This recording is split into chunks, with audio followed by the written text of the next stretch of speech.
We're now on our second part of this webinar.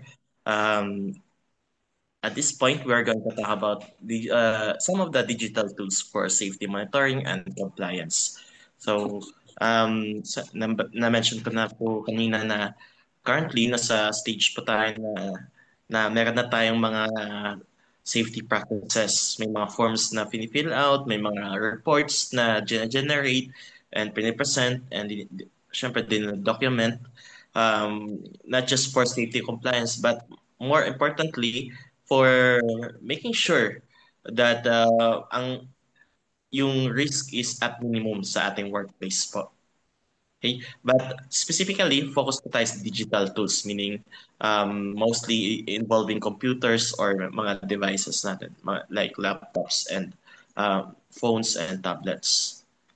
Okay? And some other automation devices that you're going to see in a while. Right? So, we're not going to discuss everything. Dadaanan na natin yung ilang examples such as the basic or common office tools, which I think everyone, all of us can make use of, especially if you are someone who is in charge of your office, head ka, or supervisor or manager, or you are an engineer that is in charge of a certain project, then these are some of the tools that most likely na na ginagamit mo na or kung hindi pa, then baka makonsider mo to. Right? First, we're going to focus, by the way, on Microsoft. Not to not to endorse Microsoft, but since this is the more common. But if you don't want Microsoft, ano yung corresponding niya sa Mac? Basta, edi yung corresponding tools sa Mac, Mac OS na computers. Or you can make use of Google Sheets na lang para mas generic, mas mas available to all. Okay? So anyway, basta spreadsheets, pwede natin gamitin ang mga to for safety inspection or anything, any checklists, or if you are logging incidents or doing some compliance trackers. Sorry. So, na-spoiler na lang. Zoom in ko kasi. So, example here, we have this, what we call as a HIRAC or hazard identification and risk assessment and control na form. So, yung na-mention ko earlier, so this is an example here that we can consider. And it will be helpful kung gagamit po tayo ng spreadsheets. Mas madali po. Okay? But another example is somewhat like attendance, no? Pang attendance sa klase. Checklist kasi ito. Tina-track natin, check yung mga bagay-bagay, kung okay ba siya, kung hindi, lagyan ng pula. Yan. Pag walang check, ibig sabihin hindi pa siya check. Yan. Pag okay, check mo, tapos okay, lagyan ng green. So things like this, simple man, pero malaking bagay na for safety management. Diba? So, yan, nakita nyo tuloy yung gano'n kadaming slides pa. Yeah, I think nasa 20 plus lang slides natin, or about 30, including everything. Anyway, let's proceed with another common tool, of course, when we are doing some reports or some documentations, like our safety manuals, our standard operating protocols or procedures, our the result of our risk assessments, or some other reports like investigation reports, or even memo. So Microsoft Word or Google Docs, pwede natin gamitin. So here, example of safety manual. Okay. Another is investigation report, and another is a memo. So as simple as Microsoft Word and or Google Docs, actually malaking tulong na po yan sa safety compliance. And of course, sa pag-ensure ng safety ng well-being ng mga tao sa workplace. Okay? Of course, kung may Excel and Word, meron ding PowerPoint. Like what I'm doing, pwede pa tayong mag-spread ng awareness using Microsoft PowerPoint, di ba? Using our presentations. Or pwede din using Google Slides. So, sa mga companies, pwede silang mag-conduct ng safety orientation with using PowerPoint as their material, di ba? Also, not just for orientation, but sa mga trainings din. Um, minsan, kailangan gumawa ng visual explanations of emergency protocols. For example, may ipapatupad kang administrative na control or na bagong protocol. So, mas madaling ma-explain sa kanila kung visual. Diba? In addition to this, using Microsoft PowerPoint, pwede tayong gumawa ng evacuation plans. Okay? Mga fire escape. So, very crucial po to sa mga building. And also, we can make signages out using Microsoft PowerPoint. Hindi ka lang bumili. Mas ma-personalize natin yung signages, mas ma-customize natin um, with the help of tools like this. Okay? Of course, there are many other tools like Canva. Sa mga Gen Z, mas gusto nila yung Canva, di ba? So, basta the point is, if you are doing some visual explanation or presentation, or some printable materials, malaking bagay si PowerPoint. Okay? And now, medyo online tayo, proceed tayo sa online. Um, when we are doing collecting data, pwede din mas madaling gumamit ng Microsoft Forms or Google Forms. So this time, mas din tayo doon sa Google Forms. Mas common si Google Forms eh. Okay, so for example, if you want people in the workplace to report to you kung may nangyaring incident or formally gawan ng formal na reporting, pero ayaw mo din na i-explain mo pa paano yung format, ano yung mga kailangan information ilagay, better bigyan na lang siya ng Google Form, di ba? Or kung gusto mo Microsoft Form pa din. So um ayun po, mas madaling makuha yung data. Mas organized po yung data na makukuha natin. Like here, we have, ay, sige, mention ko muna. So, yung mga pwede natin gawin using Microsoft PowerPoint or Google Forms, we can make incident report forms. Like, sabi ko nga, kung may gusto kang i-report, mas madali kung naka-form na. Also, gusto mo magpa-survey, tanungin mo lahat ng tao, anong napansin mo na hazard pa dyan? Baka wala pa kaming, baka di pa namin na-include dito. Yan. So, we can get ideas from them, especially sa mga taong in charge mismo sa areas na yon na hindi mo masyadong napupuntahan. Okay? Also, safety feedback questionnaires. It would be better if we know what they think about their safety. Diba? Kung naalagaan ba sila or napababayaan. Yan. So mas maganda, alam natin yung sa loobin ng mga worker din or ng mga taong kasama natin sa workplace. Other examples here, yan, job safety plan, mas madaling maka-come up ng safety plan kung may inputs ka from different people. So parang survey na din.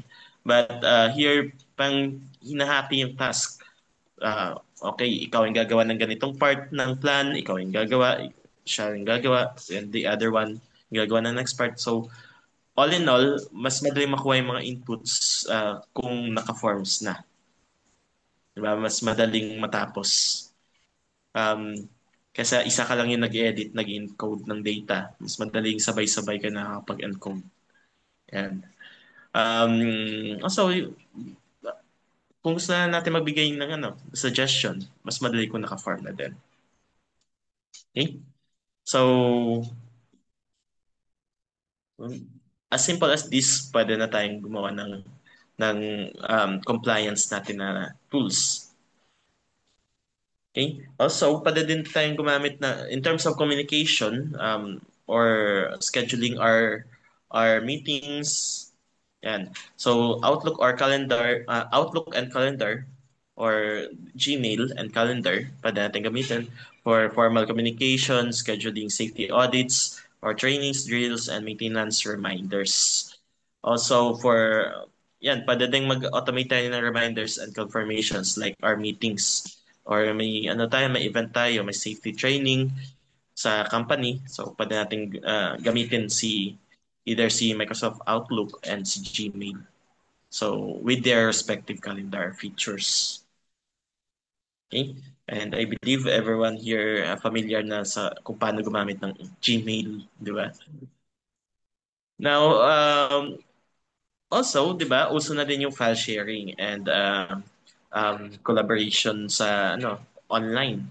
So, sa mga maka-Microsoft, meron silang tinatawag na OneDrive. Okay, while to most people, ang ginagamit is G Drive, Google Drive. Okay, so laking bagay ito for centralized storage of safety documents. Actually, yung mga documents natin na yon, if you use Google Slides, Google Sheets, Google Docs, um, lahat ng yon masasave sa Google Drive natin. Okay? Plus, pati na din yung mga forms natin. So actually, doon sila papasok sa Google Drive.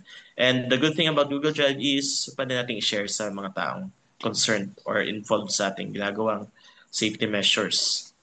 In addition to that, pwede tayong mag-upload pa ng mga media files, di ba? Like the training videos or the awareness videos or some other media files na you think kailangan ma-share sa ibang tao. Diba? Kasi sendan mo sila isa-isa ng AVP for safety orientation, diba? Upload mo na sa G Drive and then get the link and send it to them. So, ayan po. So, as simple as G Drive, actually, malaking bagay din siya for safety monitoring and compliance. But now, forward tayo sa medyo advanced na tools. Yan. So with these things, especially with, di ba, sa forms nag-gather tayo ng data or sa Excel, nag-fill out tayo ng data. Yan, especially Excel and Google Forms, makakapag-come up tayo ng or pwedeng mag-serve ang mga outputs doon, mag-serve as inputs for these more sophisticated digital tools. Okay, pwede tayong magpagawa ng apps na nire-reflect na yung mga insights or whatever interface na kailangan natin for a more convenient way of safety monitoring and compliance. So as you can see, may yung sa left is meron siyang form interface where people can fill out information regarding safety monitoring and compliance. At the same time, meron din siyang dashboard na nagsasummarize ng mga nakuwang data. While sa right side, more on data visualization din na meron din sa kabila. But this one is, ayan, for example, if you are the one who is overseeing the entire department, the entire team, diba? Ayan, isang tingin mo lang, yung sa right side, isang tingin mo lang, may idea ka na if something is off, something is wrong, or something bad is about to happen. May trend ka na nakita. So, itong dashboards na to malaking bagay and I believe many companies still don't make use of it kasi sabi ko nga nasa fourth industrial or nasa beginning pa lang tayo ng fourth industrial revolution and many companies medyo nag-refuse pa or hindi pa nakakita yung significance nito. And to be honest, the one of the goals of this webinar is to encourage some business owners and leaders, mga managers, mga engineers to consider leveling up your management practices, especially in terms of safety. So, ayun po. And to be honest, also, this is something that Academy Projects is currently working on. So one of the things that we are working on. So soon we're going to offer something like this. Okay, so ayan, nag-tip na po ako. So we're calling for sponsors and potential partners. Baka may gustong makipag-collab po for this endeavor. Very much welcome po kayo. So feel free to reach out po sa amin. Not only dashboards, also part ng ano din, nakikita naming possible way to leverage what we have right now is to integrate also the different systems inside the building, like the CCTV, the fire detection and alarm system or FDAS, what else? The energy management system. Isa-isay natin, CCTV, mas maganda nakikita natin yung ano, no, sa isang place lang nakikita natin yung mga um, let's say priority na areas na kumbaga yung mga kailangan talagang bantayan, kailangan ng close monitoring. So mas maganda na sa isang screen lang nandun may mga data tayo, tapos at the same time nandun yung mga top na kailangan ng close monitoring na areas. Tapos we also have the fire detection and alarm system, FDAS. Once na-trigger si FDAS, mapapasok siya sa system, di ba? Magbibigay ng alert din and nalalag siya. Ayan. So, yun pa yung plano namin gawin. Energy management system, may mali sa circuitry, sa power supplies, nalalag siya.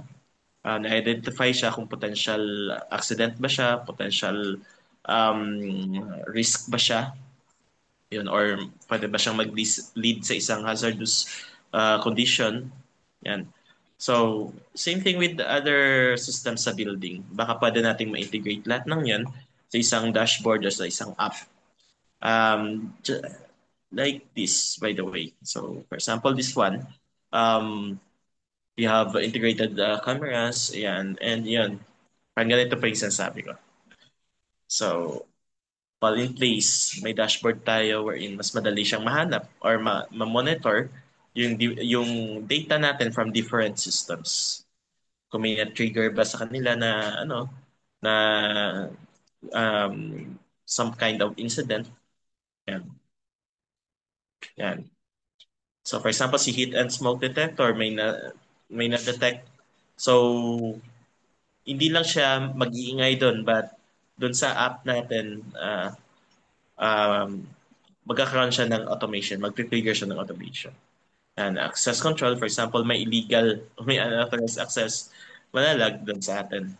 Ayan, for example. Yan, so kung, as you can see sa video, kung once may pumasok sa isang room, malalaman natin, matatag siya. So kanina, wala pa, kasi hindi pa siya pumapasok. But ngayon, pumasok na siya, na-automate. Kung authorized siya, ma-automate. Kung hindi siya pwedeng gumamit ng system. Yan. And at the same time, na-detect siya na gumamit siya ng room.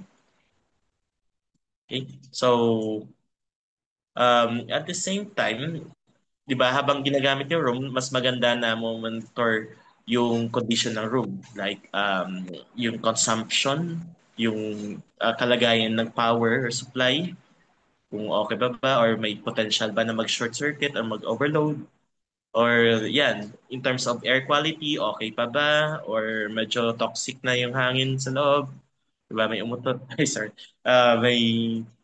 May na-spill na toxic gas or fume, di ba? So, may monitoring tayo. So, mga potential hazards, sa early stage pa lang na detect na kaagad, and we can take immediate actions. Or we can automate the necessary action, diba? By integrating these systems. Okay, so again, we're working on this kind of system. So to those who are interested, to those who want to be part of this initiative, welcome po kayo. So feel free to reach out po.